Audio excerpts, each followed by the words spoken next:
Well, I've been amazed by all this information that is coming through and how my presentation today, how my short presentation today is going to relate to so many of your presentations. Marbella was amazing, Woodrick, and I think I'm going to touch upon Mary too. I think I'm going to touch upon some of the ideas that you guys shared, and is how to teach people that don't think English important, how to teach them and how to show them that learning a language, um, being able to communicate in a different language is important.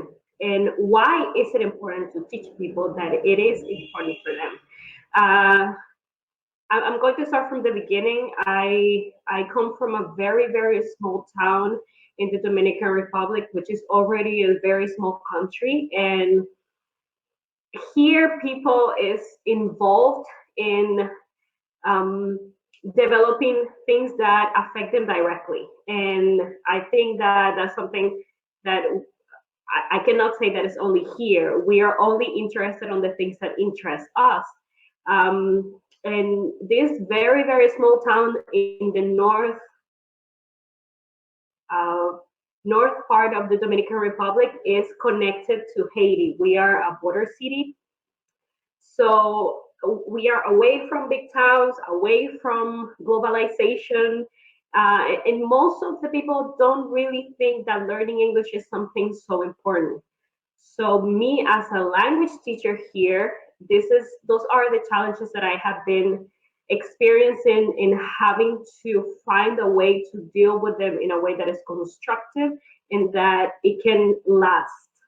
So when I was a young kid here in the Dajabon, I my experience learning English was very, um, let's say, limited in the sense that teachers maybe did not have such a variety of techniques and not only techniques. Let's not only concentrate on the technical part, but also, like we were saying, empathy, inclusion, civility, while dealing with students. So it was something, me as a student, I was not very motivated to learn English, but I really wanted to learn English because that was something that called my attention. So I decided to learn English on my own and look for other ways outside school to learn English. When I was a teenager, I got to experience English, yeah, at a youth exchange program. So I went to the United States, and I was able to not only learn English, but see how amazing it was to be able to communicate with another person that had a completely different set of experiences and ideas than me. So I fell in love with languages. For that reason, I started learning French and a little bit of German, and this is a whole nother story. But when I came back to my hometown with a complete different mentality, with a sense that I had a superpower and that I had this need of sharing this superpower with other people. Um, I started teaching at a part-time job at a school here in the Havon. So this was my first experience teaching. Perfect. I started the first day, and the class was awful. It was so bad. I didn't know what to do. I had a lot of intention, but I didn't have a lot of practice. I didn't have a lot of information about how to share, and I concentrated on the technical part of teaching. How can I teach my students grammar? And it was a disaster. I said, okay, maybe I am not cut out for this. I cannot be a teacher. Maybe I need to look for another job.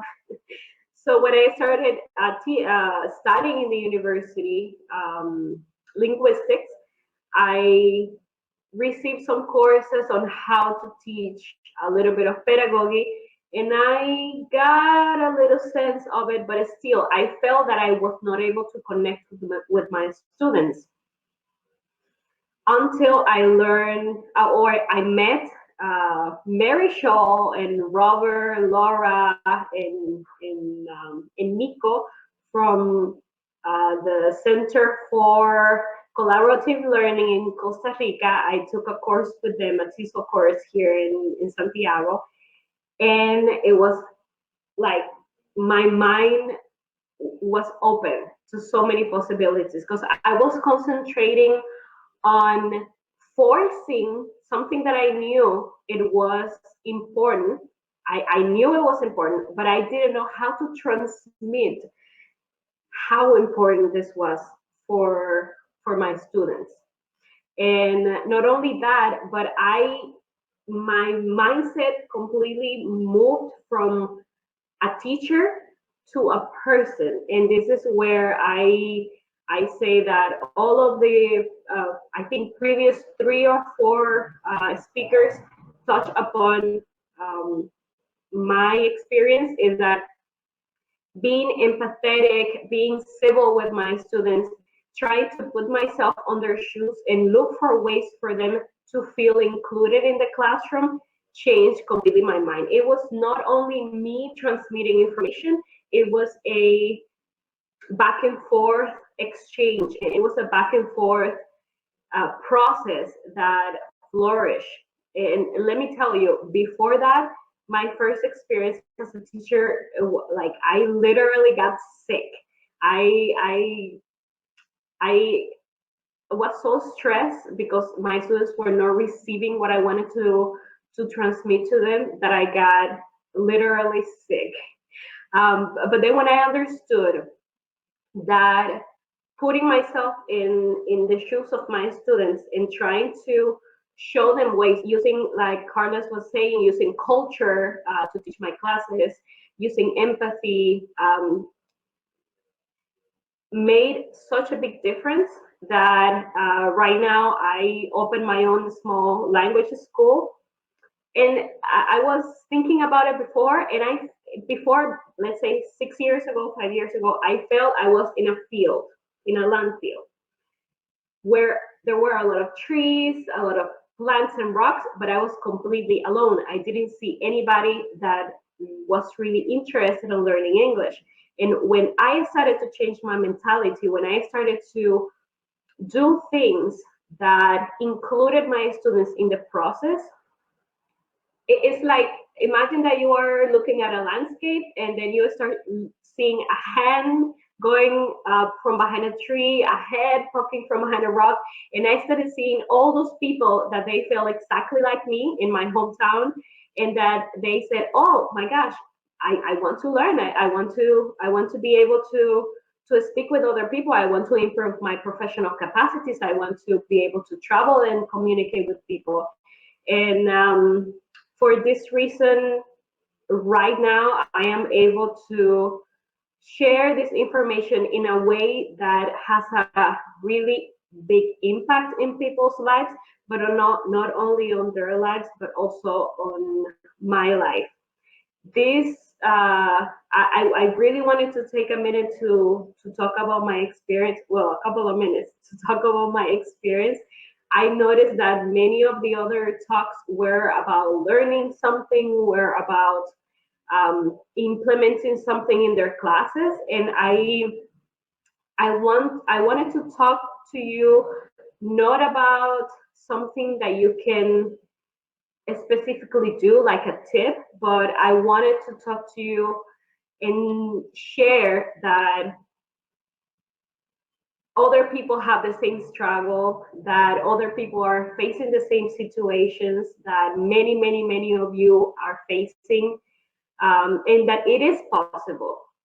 Once you change your own mindset, once you put yourself in other people's shoes, and once you try to show them that they can do it, they will be able to do it.